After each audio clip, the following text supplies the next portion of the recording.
Bismillahirrahmanirrahim. Assalamualaikum warahmatullahi wabarakatuh. Kita masuk pada pertemuan selanjutnya. Kali ini kita akan membahas tentang protista. Nah, protista ini sendiri bukan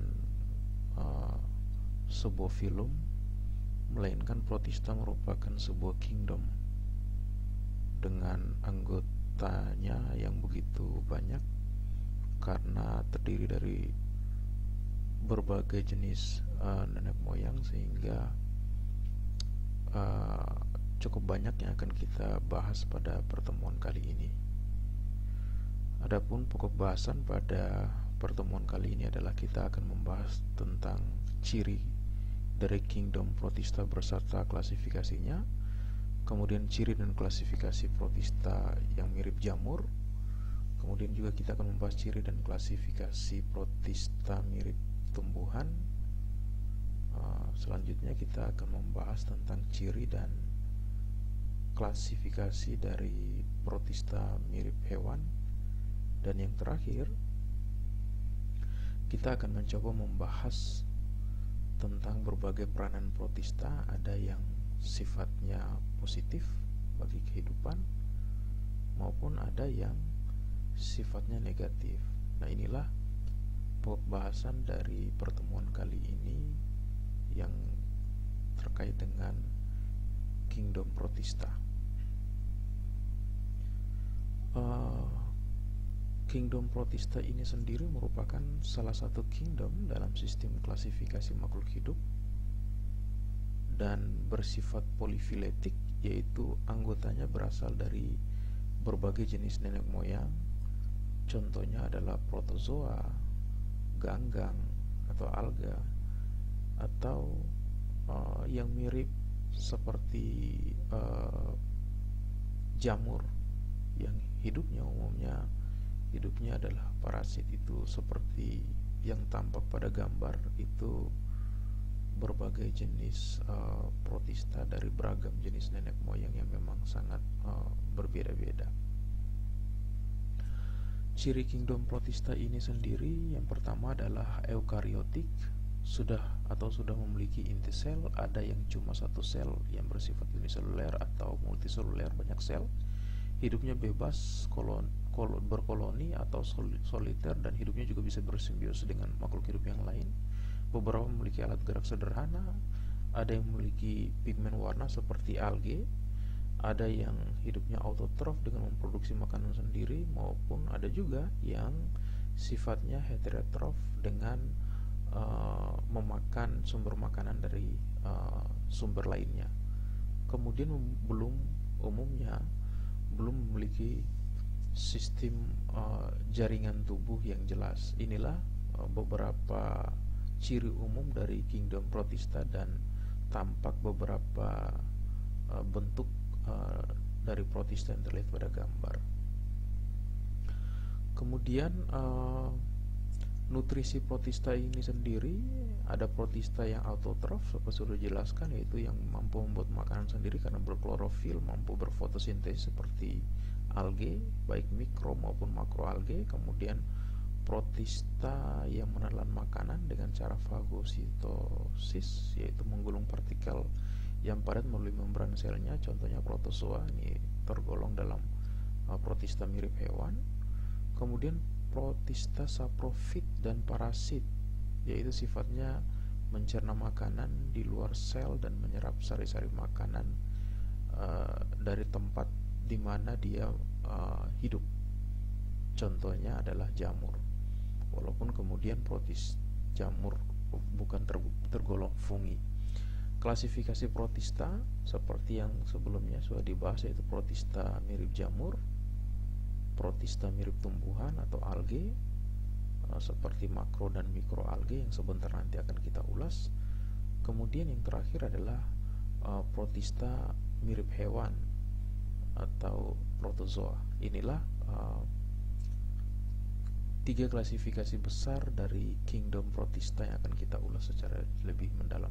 Nah, protista mirip jamur sendiri ini ciri-cirinya adalah eukariotik atau memiliki inti sel, heterotrof sebagai saprofit maupun parasit pada tumbuhan atau hewan, uniseluler atau multiseluler yang sederhana, dan pada fase vegetatif atau fase makan bergerak seperti amuba yang disebut sebagai fase plasmodium. Nah, itu adalah protista mirip jamur. Contoh gambarnya ini ukurannya sangat kecil, itu tampakan gambar dalam ukuran yang lebih kecil itu. Nah, klasifikasi protista mirip jamur ini merupakan anggota lama dari kingdom fungi. Dulu sempat diklasifikasikan dalam kingdom fungi, namun jamur protista dipindahkan dari kingdom fungi karena cara reproduksi dan siklus hidupnya sesungguhnya berbeda dengan kingdom fungi. Nah, protista mirip jamur ini sendiri terbagi atas dua, yaitu jamur lendir atau Myxomycota, contoh adalah Dictyostelium disodium seperti yang ada pada gambar, dan jamur air atau Myxota, contohnya adalah Phytophthora infestan seperti yang tampak pada gambar, dan lagi-lagi ini ukurannya relatif kecil karena memang hidupnya biasanya pada akar tumbuhan yang dapat merusak tumbuhan maupun dedaunan. Nah, kita ke jamur lendir. Ciri-cirinya adalah sekelompok protista yang berpenampilan mirip jamur namun berperilakunya menyerupai amuba, dapat bergerak, heterotrof, uniseluler atau multiseluler dengan alat gerak berupa flagellum, hidupnya parasit pada tanaman dan menginfeksi akar tanaman, kemudian reproduksinya aseksual dengan membelah diri, fragmentasi atau pembentukan spora berflagel yang akan menjadi myxoamoeba. Kemudian ada juga yang sifatnya seksual dengan peleburan dua myxoamoeba menjadi amozigot. Contohnya adalah Dictyostelium disodium seperti yang tampak pada gambar yang menempel pada akar batang pohon, dan Pisarium polyseptalum. Ini sangat ukurannya yang jenis kedua ukurannya relatif lebih kecil dibandingkan yang jenis pertama yang di hidup berkoloni membentuk ukuran yang relatif besar. Kemudian ciri-ciri jamur air, heterotrof, umumnya uniseluler, dinding sel selulosa namun tidak berkloroflas. Kemudian reproduksinya untuk yang aseksual menghasilkan zoospora yang memiliki dua flagel, kemudian seksual menghasilkan zigot dari pertemuan gamet jantan yang dihasilkan antheridium, dan betina yang dihasilkan oleh oogonium. Contoh adalah seperti yang ada pada gambar Plasmopora viticola atau jamur anggur yang hidup pada dedaunan pohon anggur. Phytophthora infestan itu biasanya menyerang tomat, dan ada juga Saprolegenia atau parasit pada ikan seperti yang terlihat pada gambar, dan memang ukurannya sangat kecil, milimikron. Dia sangat merusak karena hidupnya memang sebagai parasit pada hewan dan tumbuhan. Nah, kemudian ke protista mirip tumbuhan disebut sebagai fitoplankton, uniseluler, dan atau alga atau ganggang yang sifatnya multiseluler. Nah, ciri umum, dinding sel yang terbuat dari selulosa dan sangat tipis, memiliki kloroplas yang mengandung pigmen fotosintesis untuk bisa menghasilkan makanan sendiri. Granula di dalam kloroplas digunakan untuk menyimpan karbohidrat yang dihasilkan dari proses fotosintesis. Kemudian memiliki reseptor cahaya untuk mengatur jumlah cahaya yang masuk bagi keperluan fotosintesisnya, dan memiliki vakuola kontraktil untuk osmoregulasi, pengaturan keseimbangan cairan tubuh, dan vakuola makanan sebagai alat pencerna makanan yang dihasilkannya, yang kemudian disalurkan ke tubuhnya. Kemudian reproduksi untuk alge atau ganggang itu ada dua, yaitu aseksual dilakukan dengan pembelahan biner, fragmentasi dan pembentukan zoospora. Kemudian seksual secara isogami, gamet jantan dan betina ukurannya sama besar. Kalau anisogami, gamet jantan dan betina ukurannya berbeda. Dan ada juga yang secara ogami, yaitu gamet berupa sel sperma maupun sel telur. Nah, gambar di samping itu merupakan berbagai bentuk alge atau ganggang yang ada, yang baik yang makroalga maupun mikroalga, dan ini sangat berperan juga untuk fotosintesis. Kemudian klasifikasi alge atau ganggang kita kenal, ini kalian juga pasti sudah sering mendengarnya pada bangku sekolah menengah atas, yaitu Euglenovita. Sebenarnya pigmennya warna hijau, Chlorophyta alga hijau, Rhodophyta alga merah, kemudian Pyrrhophyta alga api, disebut alga api, Phaeophyta alga coklat, Chrysophyta alga keemasan, dan Bachellorophyta atau diatom seperti yang terlihat pada gambar, masing-masing mewakili klasifikasi alga yang ada. Nah, ini adalah klasifikasi alga berdasarkan pigmen fotosintesisnya. Euglenovita berwarna hijau, klorofil A dan B, dan pigmennya karotin xanthophyll. Kemudian Chlorophyta hijau, klorofil A dan B, pigmennya karoten. Kemudian Rhodophyta alga merah, klorofil A dan D, kemudian flocretin dan fuchsianin. Kemudian Pyrrhophyta alga coklat kemerahan, klorofil A dan C, dan karotin xanthophyll. Kemudian Phaeophyta alga coklat, klorofil A dan C, dan pigmen tambahannya adalah fuchsianin dan xanthophyll. Begitu juga yang lainnya. Nah, kita ke Euglenovita merupakan ganggang dengan bentuk peralihan dari hewan dan tumbuhan. Euglenovita hidup secara autotrof ketika mendapatkan cahaya yang cukup dan memanfaatkan sumber makanan yang lain ketika cahayanya berkurang. Ciri-cirinya adalah memiliki pigmen utama klorofil A dan B, disebut pigmen hijau. Cadangan makanannya disimpan dalam bentuk paramilum, sifatnya uniseluler, dinding sel berupa selulosa yang dilengkapi dengan pelikel dan bergerak bebas dengan satu atau dua flagella yang terletak di ujung anteriornya seperti yang tampak pada gambar. Kemudian reproduksi secara aseksual dengan melalui pembelahan biner. Contohnya adalah Euglena viridis.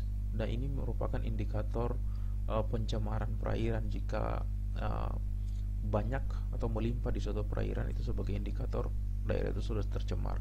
Kemudian Chlorophyta atau ganggang hijau merupakan ganggang yang menjadi nenek moyang tumbuhan utama. Ciri umumnya adalah cadangan makanan disimpan dalam bentuk amilum dan minyak. Sifatnya uniseluler, ada juga bersifat multiseluler, hidupnya berkoloni. Dinding sel berupa selulosa. Reproduksi secara aseksual dengan pembelahan biner, fragmentasi, dan pembentukan zoospora. Sementara seksual dengan cara isogami, anisogami, dan oogami seperti yang sudah dijelaskan sebelumnya. Makna isogami, anisogami, dan oogami ini adalah contoh-contohnya yang sifatnya uniseluler, bulat mangkok seperti chlorella, motil seperti chlamydosmonas. Kemudian ada yang juga talus seperti makroalge, dan ada bentuknya seperti filamen seperti spirogyra, dan masih banyak bentuk-bentuk yang lain seperti bentuk bulat, contohnya adalah volvox dan lainnya. Kemudian Rhodophyta atau ganggang merah, ciri-cirinya memiliki pigmen utama phycoerythrin. Cadangan makanan disimpan dalam bentuk tepung fluoroid, multiseluler bertalus atau makroskopis, ukurannya besar, dinding sel yang berupa selulosa dengan lapisan lendir di luar dan myofibril di dalam. Nah, reproduksinya untuk aseksual dengan Carpospora yang terbentuk dari tetraspora. Kemudian secara seksual dengan pembentukan zigot dari gamet jantan yang dihasilkan oleh spermatogium dan gamet betina yang dihasilkan oleh Carpogonium. Contoh dari Rhodophyta atau alge merah atau ganggang merah ini adalah Eucema atau rumput laut yang mungkin sudah umum kita kenal, yang biasanya dibudidayakan oleh para petani. Kemudian juga ada Gelidium maupun Gracilaria, juga ini juga umum dikenal. Kemudian ada Pyrophyta atau Dinoflagellata, ciri-cirinya memiliki pigmen utama karoten dan xanthofil yang peka terhadap cahaya. Cadangan makanannya disimpan dalam bentuk amilum atau pati. Sifatnya uniseluler, dinding sel berupa selulosa. Tubuhnya mengandung fosfor yang bersifat fluoresens yang dapat memancarkan cahaya hijau biru di malam hari. Bergerak bebas dengan dua flagel di ujung anterior seperti yang tampak pada gambar, dan ledakan populasinya di perairan akibat pertumbuhan populasi yang luar biasa besar. Itulah yang biasa menyebabkan red tide, warna air tampak berwarna merah seperti tampak pada gambar, dan ini sangat beracun dan biasa langsung mematikan biota yang ada di sekitarnya. Reproduksinya secara aseksual dengan melalui pembelahan biner. Kemudian kita ke Phaeophyta atau ganggang coklat. Phaeophyta hidup menempel pada substrat dan bagian lainnya yang menampung di atas air. Ciri-cirinya memiliki pigmen utama xanthofil dan focosantin. Cadangan makanan disimpan dalam bentuk laminarin, multiseluler bertalus atau makroskopis, ukurannya besar, dinding sel berupa selulosa. Kemudian dilengkapi dengan gelembung udara untuk menyimpan nitrogen dan agar dia bisa mengapung di perairan. Kemudian reproduksi aseksual dengan fragmentasi dan pembentukan zoospora, dan yang seksual secara isogami dan oogami. Contohnya seperti yang tampak pada gambar yang di atas itu adalah Sargassum vulgare, Turbinaria decurrens, dan Laminaria. Ini adalah umum ditemukan di perairan-perairan pesisir, baik tropis maupun subtropis yang biasanya hidup berkoloni. Kemudian Chrysophyta atau alga keemasan. Chrysophyta hidup sebagai fitoplankton di perairan tawar.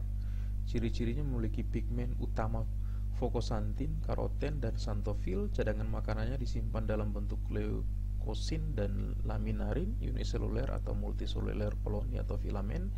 Dinding sel berupa hemiselulosa dengan pektin atau silika, bergerak bebas dengan dua flagella di ujung anteriornya.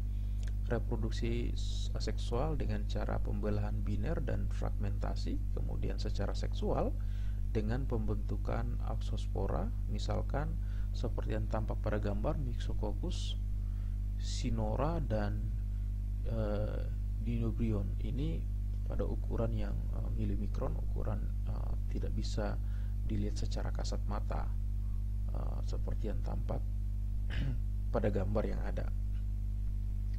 Kemudian kita ke Brachylorophyta atau diatom, ganggang yang memiliki struktur yang tersusun atas bagian tutup yang disebut epiteka dan bagian wadah yang disebut dengan hipoteka.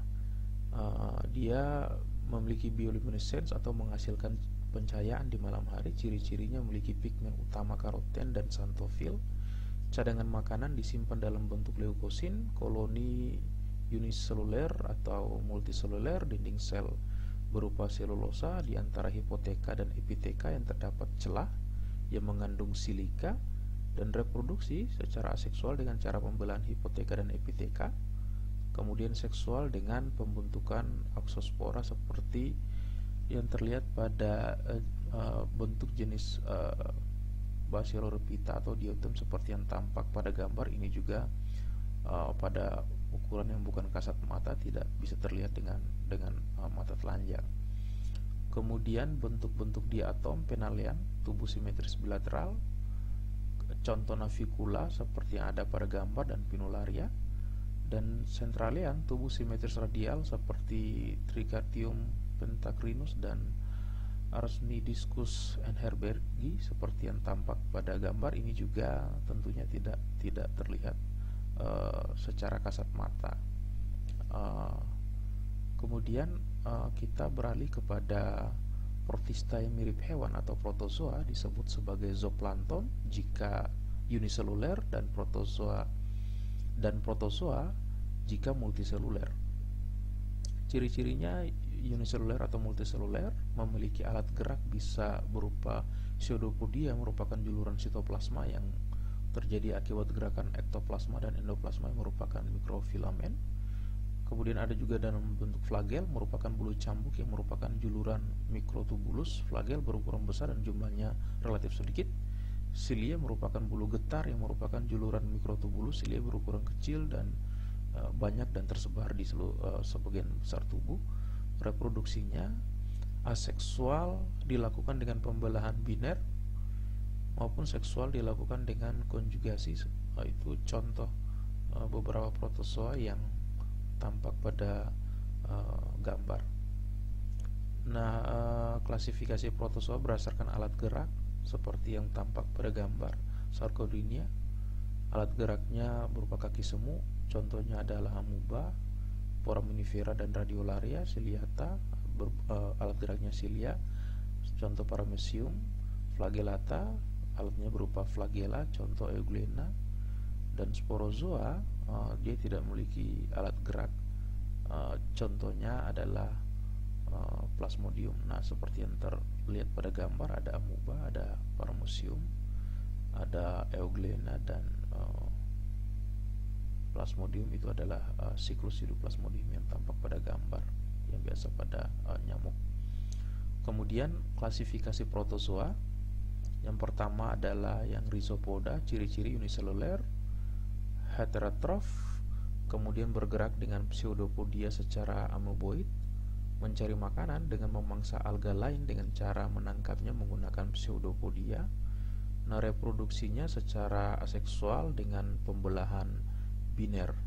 Nah, contoh dari rhizopoda seperti yang tampak pada gambar, dengan bagian-bagian tubuhnya ada inti sel, ada sentriol, ada alat geraknya, vakuola kontraktilnya, kemudian ada vakuola makanan dan endoplasma.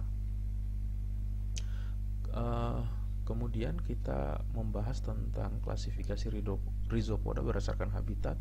Ada ectoamuba, hidup bebas di daerah lembab, merupakan detrivor, contohnya adalah amuba proteus.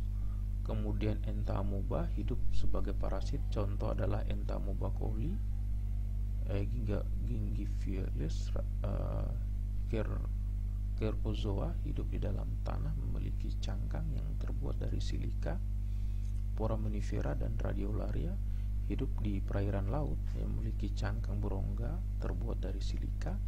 Contoh foraminifera seperti Globigernia, pendeteksi hidrokarbon di perut bumi. Contoh radiolaria seperti Holosapera, alat penggosok, dan Acanthometron. Ini contoh-contoh gambar seperti yang tampak pada gambar beberapa rhizopoda yang dikenal. Kemudian flagella adalah protozoa yang bergerak menggunakan flagel atau bulu cambuk dan bergerak menggunakan yang berfungsi sebagai alat renangnya atau alat geraknya. Ciri-cirinya adalah uniseluler, autotrof atau heterotrof, umumnya parasit, bergerak dengan flagel dan berenang. Reproduksinya secara seksual dengan pembelahan biner. Ini adalah ciri-ciri dari flagella, ciri-ciri dari flagellata, dan seperti yang terlihat pada gambar itu adalah contoh gambar dari jenis flagellata yang biasanya bisa autotrof maupun heterotrof dan umumnya hidup sebagai parasit. Nah, kemudian kita ke klasifikasi flagellata berdasarkan klorofil. Ada phytoflagellata, yaitu flagellata berklorofil atau tumbuhan, biasanya diklasifikasikan sebagai alga. Contohnya adalah euglena, volvox, dan noctiluca. Kemudian zooflagellata, yaitu flagellata yang tidak berklorofil atau hewan. Contohnya seperti Trypanosoma gambinense dan lain sebagainya. Seperti contoh terlihat pada gambar yang ada euglena, juga ada noctiluca, Kemudian ada kita ke ciliata atau Ciliapora atau Infusoria merupakan protozoa yang bergerak menggunakan silia atau bulu getarnya. Struktur sel ciliata seperti yang terlihat pada gambar, ada silia, kemudian yang gambar B huruf B itu adalah celah mulutnya, kemudian ada sitostoma, ada vakuola makanan, ada vakuola kontraktil, kemudian mikronukleus yaitu inti yang memiliki fungsi generatif, kemudian makronukleus yaitu inti yang memiliki fungsi dari vegetatifnya, dan trikosis terletak di bawah membran sel yang berfungsi untuk pertahanan diri dari musuh. Itu adalah struktur tubuh, struktur sel dari ciliata yang seperti yang terlihat pada gambar. Kemudian ciri-ciri ciliata umumnya adalah uniseluler, kemudian heterotrof, tidak mampu membuat makanan sendiri karena bergerak dengan silia. Reproduksinya ada aseksual dengan pembelahan biner secara membujur, kemudian seksual dengan konjugasi, dan klasifikasi ciliata berdasarkan motilitas adalah ciliata motil yaitu dapat bergerak bebas, contohnya adalah Paramuseum, Didinium atau pemangsa Paramuseum, kemudian Balatidium coli. Sementara ciliata sessil yaitu hanya hidup menetap, biasanya hidup pada permukaan dasar laut. Nah, itu seperti siklus hidup dari ciliata yang garis biru itu secara seksual, sementara garis hijau secara seksual dan garis birunya secara seksual. Kemudian kita ke jenis sporozoa. Sporozoa atau apikompleksa adalah protozoa yang tidak memiliki alat gerak dan memiliki siklus hidup yang kompleks. Ciri-cirinya adalah uniseluler, kemudian heterotrof, umumnya hidupnya parasit pada makhluk hidup yang lain, melekat dengan sel inang menggunakan kompleks apikal yang terdiri dari kait dan pengisap. Jadi dia menempel sekaligus dia mengisap sari-sari makanan.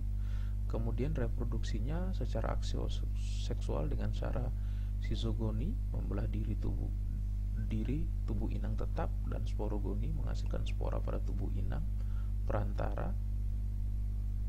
Kemudian ini adalah vegetatif. Kemudian secara seksual dengan peleburan mikrogamet dan makrogamet itu secara generatif. Nah, tampak pada gambar sporozoa atau plasmodium. Peranan protista, banyak protista bersimbiosis dengan spesies lain. Contoh adalah Dinoflagellata fotosintetis yang hidup berjuta-juta Dinoflagellata yang hidup bersimbiosis dengan hewan karang, memberikan nutrien pada polip karang dan membantu membangun karang berupa tumpukan kapur CaCO3 yang seperti kita lihat pada terumbu karang di perairan laut. Kemudian protista yang bersimbiosis sebagai parasit, ini tentunya merugikan, yaitu contoh Plasmodium penyebab malaria seperti yang tampak pada gambar siklus hidup Plasmodium pada nyamuk malaria. Kemudian protista yang sifatnya fotosintesis umumnya berperan sebagai produsen dalam rantai makanan, contohnya adalah mikroalgae seperti berbagai jenis fitoplankton, dan makroalga berbagai jenis alga atau yang masyarakat umum mengenalnya sebagai rumput laut. Kemudian peranan positifnya sangat banyak seperti yang terlihat pada tabel, di mana protista ada yang sebagai detrivor alami, ada yang sebagai fitoplankton produsen primer dan menyusun bangunan karang seperti yang sudah dijelaskan sebelumnya. Kemudian ada sebagai indikator pencemaran perairan seperti Euglena viridis, Paramuseum, Giardia lambelia. Kemudian Rhodophyta penghasil karagenan untuk produk es krim, dan agar-agar ada Phaeophyta menghasilkan alginat, obat-obatan dan kosmetika. Kemudian Laminaria bahan pupuk dan pakan ternak, Laminaria digitalis penghasil iodium, Eucema, Gelidium, Gracilaria dan Sargassum ini dikenal umum sebagai rumput laut untuk pangan, es krim, dan agar-agar serta kosmetik itu bahan dasarnya. Kemudian ulva, kaulerpa, dan entomorpha itu sayur laut untuk pangan. Nah, ini peranan negatifnya juga banyak ini. Seperti Bryophyta, kematian ikan akibat red tide saat ledakan pertumbuhan yang berlebihan ini fenomena umum pada daerah pesisir jika terjadi kesuburan berlebihan. Kemudian Entamoeba penyebab disentri, Entamoeba gingivitis penyebab penyakit gigi, Entamoeba coli penyebab diare, kemudian Typhnosora clusi penyebab anemia, dan masih banyak lagi seperti ada yang sifatnya menjadi jamur pada anggur, bisa merusak daun, dedaunan, dan buah anggur. Kemudian ada yang menjadi jamur pada kentang dan tomat seperti yang pernah dijelaskan sebelumnya. Ada yang menjadi jamur pada kol dan kubis. Kemudian ada juga yang jadi jamur pada mentimun. Sebenarnya masih banyak lagi baik peranan positif dan peranan negatif yang bisa kalian cari di internet maupun berbagai sumber lainnya. Demikian materi kuliah dari Bapak pada hari ini. Lebih dan kurangnya Bapak mohon maaf. Bapak akhiri, wallahul muwaffiq ila aqwamit thoriq. Wassalamualaikum warahmatullahi wabarakatuh. Semoga materi kuliah ini bermanfaat. Sekian dan terima kasih. Sampai ketemu pada materi perkuliahan berikutnya.